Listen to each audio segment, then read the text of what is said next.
Amazon জঙ্গলের ভয়ঙ্কর এবং সুন্দর পাখি তো অনেক দেখেছেন, তার সাথে দেখেছেন অদ্ভুত আজব কিছু প্রাণী। কিন্তু আজ আমি আপনাদের অ্যামাজন জঙ্গলে পাওয়া যায় এমন কিছু পাখির বাসা দেখাবো, যেগুলো দেখার পর আপনি একবার হলেও ভাবতে বাধ্য হবেন। কিছু পাখি শিকারী বা সাপেদের হাত থেকে তাদের বাচ্চা বাঁচানোর জন্য এমন একটা বাসা তৈরি করে যা দেখে পুরো সাপের সমাজ ভয় পেয়ে গেছে। অনেক বাসায় এতটাই সুন্দর এবং সজ্জিত হয় যে যেগুলো প্রকৃতির নিখুঁত আর্ট পিস মনে হয়। মজার বিষয় হলো প্রতিটি বাসা কেবলমাত্র আশ্রয় নয়, বরং পাখিদের বুদ্ধিমত্তা এবং বেঁচে থাকার দক্ষতার প্রমাণ।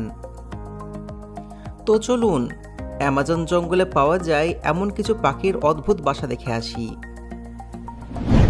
Number 1, oven bird. Oven bird দেখতে খুবই ছোট মনে হলো এরা কিন্তু খুবই চালাক। তার কারণ হলো এদের অদ্ভুত বাসা তৈরির কৌশল।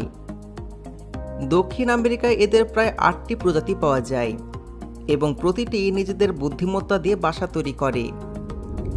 এদের বাসা এমন চালাকভাবে ডিজাইন করা হয় যে বাইরে থেকে দেখলে কেবলমাত্র প্রথম প্রবেশপথটি দেখতে পাওয়া যায়, কিন্তু তার ভেতরে একটি লুকানো দ্বিতীয় প্রবেশপথ থাকে।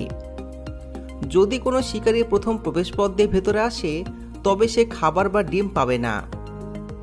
দ্বিতীয় প্রবেশপথটি এতটাই ছোট হয় যে কেবলমাত্র ওভেন বার্ডই এর মধ্যে দিয়ে যেতে পারে। এই নিরাপদ অংশে তারা তাদের ডিম রাখে এবং বাচ্চাদের রক্ষা করে। এদের বাসা কাদা, গোবর, খড়, শুকনো পাতা এবং ঘাস দিয়ে তৈরি হয়, যার ফলে এগুলো খুবই শক্তিশালী এবং টেকসই হয়। মজার ব্যাপারটা হলো যখন তাদের বাচ্চা বড় হয়ে নিজেদের প্রথম বাসা তৈরি করে, তখন মা বাবা তাদের জন্য নতুন একটা বাসা তৈরি করে দেয়।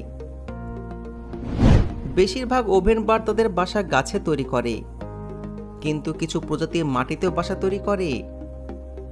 মাটির বাসা বেশি বিপজ্জনক, কারণ সেখানে শিকারীরা বিশেষ করে সাপ ডিম খেয়ে ফেলে। এই জন্য ওভেন বার্ড আকারে ছোট হলেও এর বাসা তৈরির দক্ষতা প্রকৃতির ইঞ্জিনিয়ারিংয়ের এক বিস্ময়কর উদাহরণ হিসেবে বিবেচিত।